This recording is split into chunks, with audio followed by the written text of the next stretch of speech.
Everyone, a very good morning. Shall we begin the session? Today's topic is the control that is for the machine level instruction that is used in a straight line coding. That is how, and we instruction follow one another in the that is a control. That means control in the construct in the C.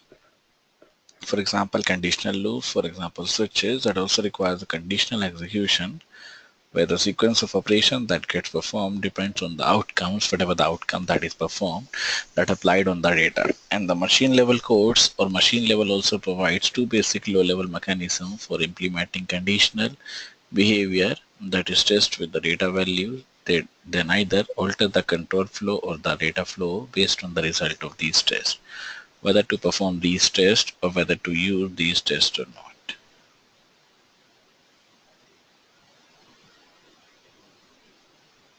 And the data-dependent control flow is a more general and the most common approach for implementing conditional behavior.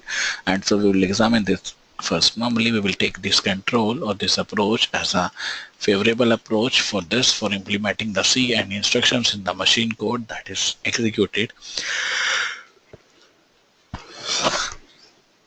sequentially, that is in the order they appear in the program. And the execution order of the set of the machine code can be altered with the jump statement, with the routine statement that indicates the control passed to other parts of the program. Possibly that is used on the result of the common test or the comma test or some test.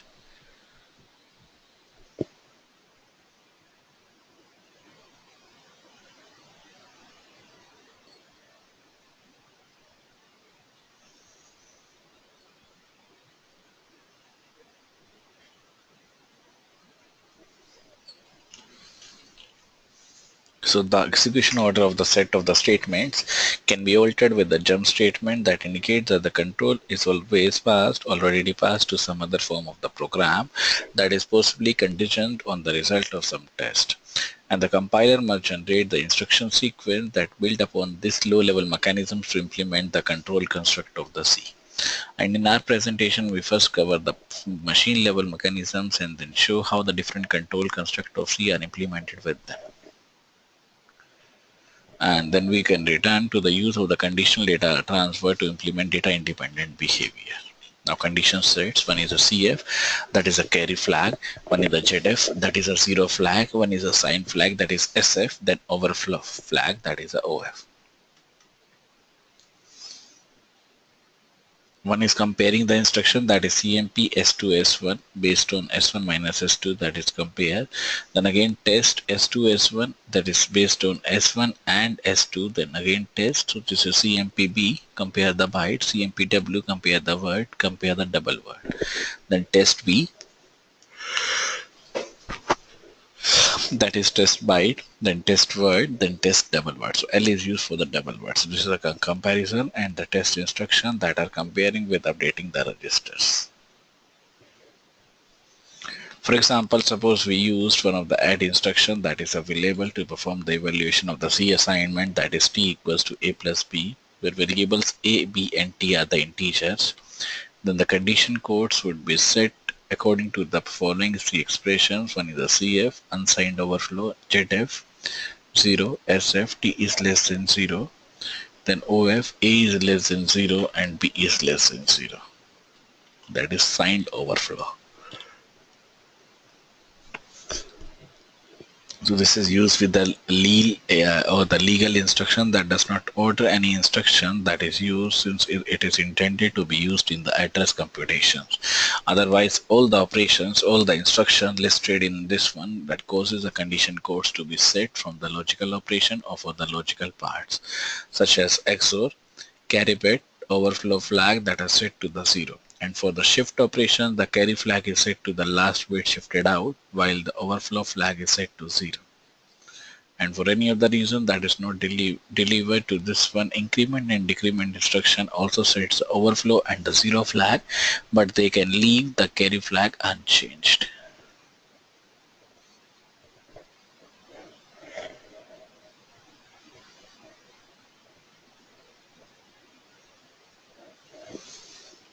And in addition to the setting of the condition code by the instruction of figure this one, there are two instruction classes that sets a condition code without altering any other register that are listed over here, and the CMP instruction sets the condition codes according to the differences of their two operands. They behave in the same way with the sub instruction, except that they set the condition code without updating their destination, and with the TTT or the ATT format, the operands are listed in the reverse order, making the code difficult to read out.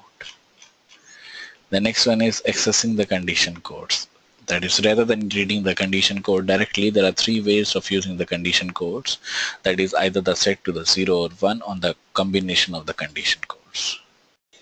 Now there are three ways reading the condition code. There are three ways of accessing the information of using the condition codes. First is we can set a single byte to 0 or 1 depending on some combination of the condition codes. Then we can conditionally jump to other part or some other parts of the program, or we can conditionally transfer the data. So for the first case, whatever the instruction that is described, it can be set to a single byte to 0 or 1 depending on the some combination of the condition codes, and we refer to this entire class of instruction in the set instruction. They also differ from one another based to the which combination it is used, as indicated by the different suffix for the instruction set. So whatever the instruction set we are using, that is combination with the condition codes. So it is also important to recognize that suffix of these instruction also denotes different combination condition that is not used, or they have a different operand sizes.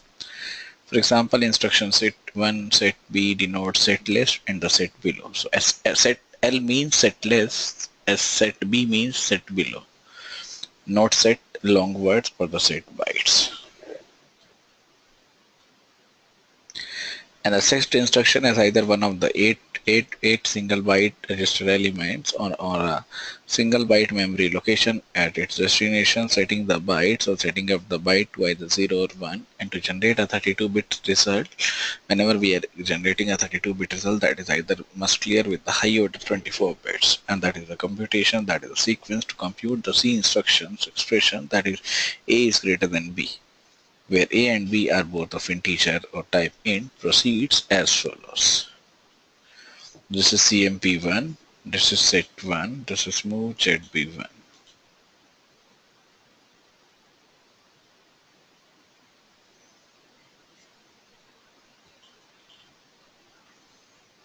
And for some of the underlying machine instruction, there are multiple possible names. We are listed as synonyms.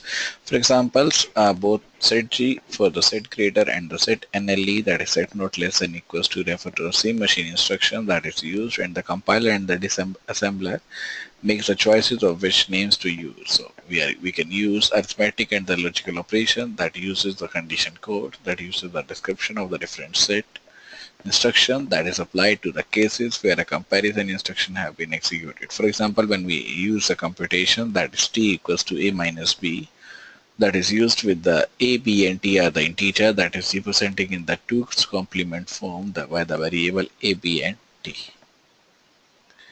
Now next is set e, that is set is equals to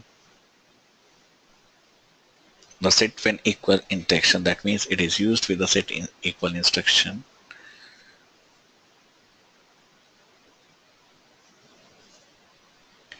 So when a equals to b, we will have the t equals to 0, hence the 0 flag indicates equality. Similarly, consider the testing for the signed comparison with the set L or the set when less instruction, and when no overflow occurs, we'll have a is less than b and a is less than set flags to the 1.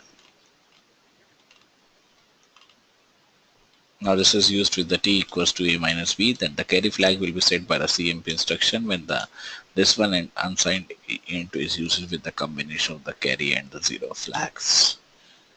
Now this is one of the example of the C language, that is int com, that is int computation, data ta, that means we are declaring one variable, that is ta, then data tb.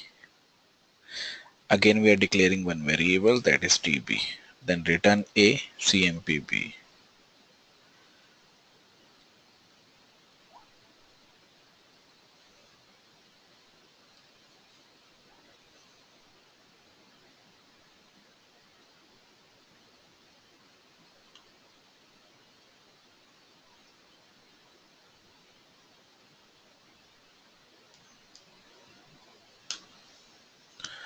This is used with the computation data T, data A, data B, and that then return A, B. That is A is compared with the B. That shows a general comparison between the arguments A and the B, where we can set the data type of the argument declaring the data T, type of declaration, and we can also set the comparisons by defining the comb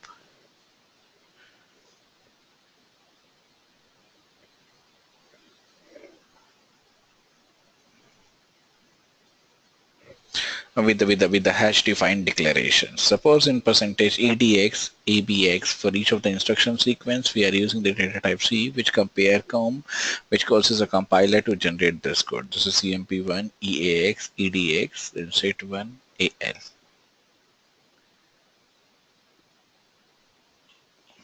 Then this is int test data T A return A test 0. That will generate the comparison between the A and the 0, where we can set the data type of the argument by declaring data T with the type def and the nature of the comparison by declaring the test with the hash defined declarations. This code shows a general comparison between the argument A and the 0, where we can set the data type of the argument by declaring the data T with the type def and the nature of the comparison by declaring the test with the hash defined declaration. And for each of the instructions that is given, determine what type of data type T and what comparison test would cause the compiler to generate its code. This is again one of the example, test 1 EAX, EAX, A1, AX, AX. So suppose we are taking the AL with this one.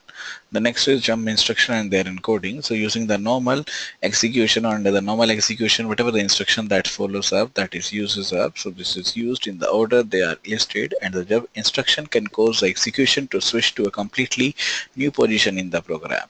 Whatever the new position that is available, that is used with the jump instruction, that are generally indicated with this. For example, this is jump label. Now this will jump to the direct jump to the label, then JMP ampersand operand. This is again the jump condition 1, then the indirect jump, then JE label, JNE label, then JS label, JNS label, JG. So these are the various label, that is greater than equals to, less than equals to, then above or equal, then below or equal. So these are the instructions that jump to the label instruction when the lump or the jump statement condition holds. Some instructions have synonyms, alternate names for the same machine instruction, that is used for the assembly code, that is used for the label, that is used with the goto. That is used with the jump target with assembler, that determines the address of the label instruction, that is used with the direct, indirect conditional operator, that is used in the table, that are sometimes known as a conditional, and they either jump or continue executing at the first or the next instruction in the code sequence, depending on the some other condition also of the condition types. And the names of these instructions and the conditions or combinations under which they jump matches those of the set instruction that is used with this, that is used with the set instruction, that is used with the underlying machine instruction that have their own names or the multiplying names. Now next is how to use or how to concern ourselves with the detailed format of machine code, understanding what are the various targets or how the target of the jump statements are encoded will become important when we are using the linking in this one chapter, that is used with the PC relative. And the disassembled version of this one format generated by the assembler is as follows.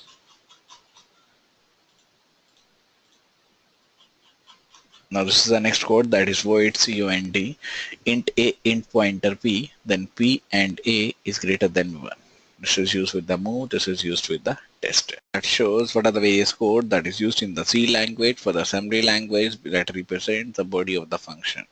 For example, if I'm representing a eb plus 8, a t ebp plus 12, then move 1, test 1, je, test 1, JLE add 1.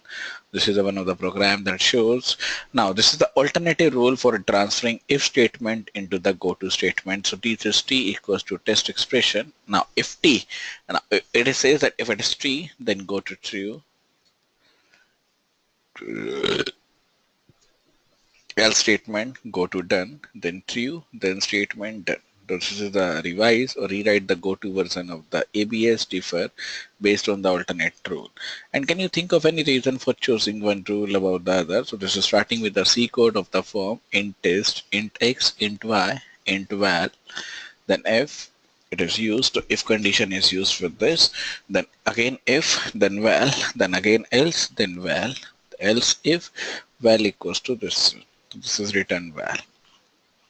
Now, this GCC generates the following assembly code. This is move 1 8 EEAX, then move 1 12 EDX, then CMP1 minus 3 EAX, then JGE, then L2 CMP1 EDX EAX, and the file that is used with the LEAL EDX EAX that is used to jump the expression. The next one is a looping, that is generates the following assembly code. This is x at EBP plus 8, y at EBP plus 12.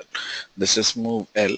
This is 8 is moving to this EAX. Now, right hand side is moved to the right hand side is a blank, we can say, and it is moved with the EBP. Then move 1 12 EBP EDX CMP1 $-3 EAX JGE L2 CMP1 EDX EAX, then JLE dot L3, then INUL EDX EAX jump L4. This is used with the L2 L3 L4 jump statements, then L3 LEAL EDX EAX EAX and jump L4, then again it is used with the L2. So this is used with the L2. Now this is the coding for the L3. This is LEAL EDX EAX, then jump L4. This is the L2 coding. This is CMPL2 EAX JG L5. Now this is the coding for the L5 SUB1 EDX EAX, then L4. Now this filled the missing expression, that is what is the coding of the L4. You have to write the coding for the L4 to make the code fit into the C code template. You will need to do, or you will need to undo some of the reordering computation done by the GCC. Now next is how to use with the form. This is how to start with the C code of the form. This is int x, int y, then again curly braces start, int val, then if condition, then again curly braces, if condition value equals to this one, else value equals to this one. This is the inner loop or the inner for, then else part of this inner for, then again if val return val. This is int test, int xy val equals to this one, if this, else, if, then at last there is a return val. Now this GCC presents the following assembly code, that is also we have done.